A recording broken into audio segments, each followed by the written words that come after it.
Assalamualaikum warahmatullahi wabarakatuh. Salam Om Swastiastu, nama budaya, salam kebajikan untuk kita semua. Hadirin sekalian, perkenalkan nama saya Wulan Garnasi. Saya adalah mahasiswa Universitas Pendidikan Indonesia yang kali ini akan membahas sebuah narasi dengan judul Arah Tuju Pengembangan Kurikulum Berbasis Teknologi dan Digital di Jenjang Sekolah Dasar dan juga Sekolah Menengah. Hadirin sekalian, pendidikan sangat erat kaitannya dengan kurikulum.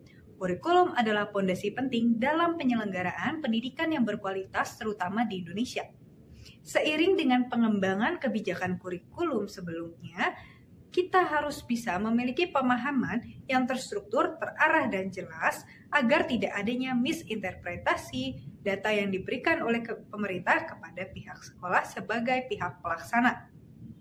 Di tahun 2025, pemerintah mengarahkan sistem pendidikan di Indonesia selaras dengan perkembangan teknologi dan juga dunia digital. Salah satunya melalui pengembangan kurikulum kecerdasan artifisial dan juga kurikulum coding, khususnya di sekolah menengah dasar dan juga sekolah menengah. Kemudian, inovasi tersebut merupakan jawaban dari tantangan revolusi industri 4.0 dan juga masyarakat 5.0 agar bisa menciptakan lulusan dengan kompetensi literasi digital yang luar biasa.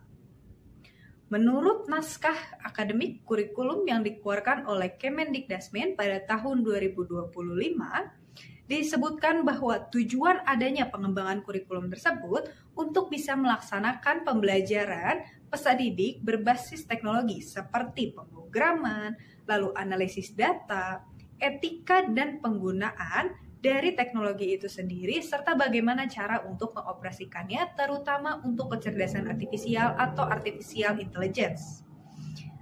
Sebagaimana yang disebutkan pada tujuan pendidikan Indonesia di Undang-Undang Diknas nomor 20 tahun 2003, ada beberapa tujuan yang harus dicapai terutama oleh peserta didik, yaitu peserta didik harus bisa memiliki kemampuan berpikir kritis, kolaboratif, kreatif, dan juga inovatif, terutama ketika ia akan bersaing di dunia global.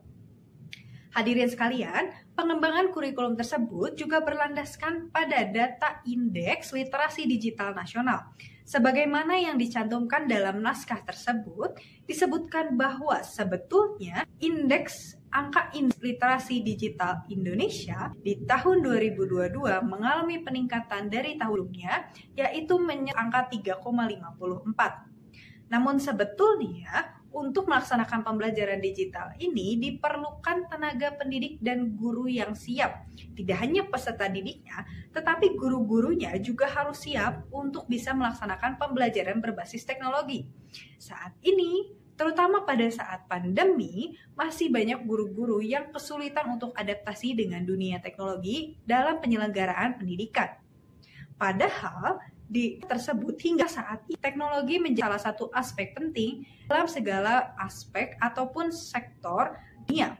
Salah satunya yaitu di sektor pendidikan yang harus selaras dengan teknologi global. Hadirin sekalian, untuk bisa mengimplementasikan kurikulum tersebut diperlukannya beberapa faktor penunjang, karena bisa melihat apabila kita tidak memperhatikan faktor-faktor tersebut akan terjadinya kesenjangan pendidikan, kemudian kesenjangan sosial yang diakibatkan oleh kesenjangan geografis. Saat ini pemerataan akses pendidikan yang berbasis teknologi itu berpusat di kota-kota besar hingga muncul yang namanya kesenjangan pendidikan. Menurut Detik pada tahun 2024, hanya sebagian sekolah yang memiliki akses internet dan terstandar.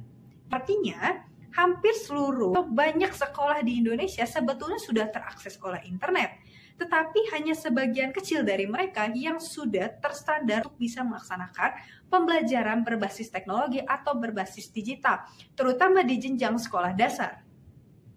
Hadirin sekalian, untuk bisa memaksimalkan visi tersebut, ada pihak yang berperan. Yang pertama, pihak pemerintah. Pemerintah harus bisa menjamin pengadaan infrastruktur sarana-prasarana yang memadai. Kemudian nanti pihak sekolah akan menyediakan SDM yang unggul, yaitu para guru-guru yang mampu mengajarkan materi kurikulum kecerdasan artifisial dan juga kurikulum coding kepada peserta didik di luar dari mata pelajaran yang seharusnya mereka ajarkan kepada peserta didik. Mereka juga harus menentukan strategi dan juga perencanaan pelajaran yang nantinya akan diberikan kepada didik. Apakah mereka akan menggunakan modul belajar yang berbasis teknologi ataupun tidak? Bagaimana pendekatannya? Mereka akan menggunakan proyek berbasis masalah atau berbasis studi kasus ataupun dengan pendekatan yang lainnya.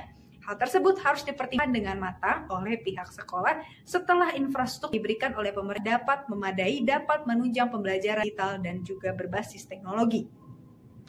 Hadirin sekalian, kita perlu tahu bahwa sebetulnya kurikulum kecerdasan artifisial dan juga coding ini dapat membantu peserta untuk bersaing di dunia global, apalagi di era saat ini dan juga di era masa depan nantinya.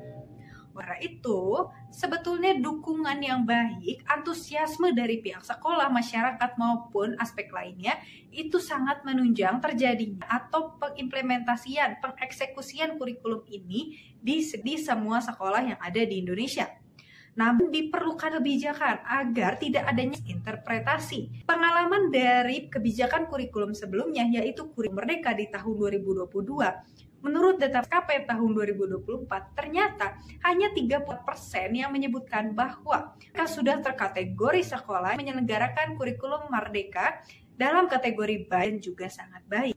Oleh karena itu, sebelum sekolah mengimplementasikan, mengeksekusi kurikulum yang baru, diperlukannya dipastikan tidak adanya kesenjangan sosial, pendidikan, ekonomi maupun geografis dari pihak pemerintah sebelum pihak sekolah sebagai pihak sana melaksanakan kurikulum tersebut. Juga memperhatikan apakah sudah ada guru yang memiliki, apakah sumber ajarnya sudah ada, apakah segala sarana prasarana sudah dicukupi. Oleh karena itu, selain daripada pengadaan, pelaksanaan diperlukannya juga pengawasan dan juga evaluasi. Dan evaluasi ini nantinya akan dinaungi oleh BSKAP di pusat kurikulum itu sendiri. Nah, akhir kata, saya ucapkan bahwa sebetulnya transformasi digital di pendidikan Indonesia bisa dilakukan apabila memang sudah tentang akses dan infrastrukturnya. Listrik boleh ada, tetapi apabila infrastruktur tidak sesuai standar, maka pembelajaran akan sia-sia. Untuk menciptakan generasi emas, untuk menciptakan generasi penerus bangsa yang berintegritas, diperlukan juga pendidikan yang berjaya dan juga kualitas. Sekian yang bisa saya sampaikan. Terima kasih atas kesempatannya. Wassalamualaikum warahmatullahi wabarakatuh.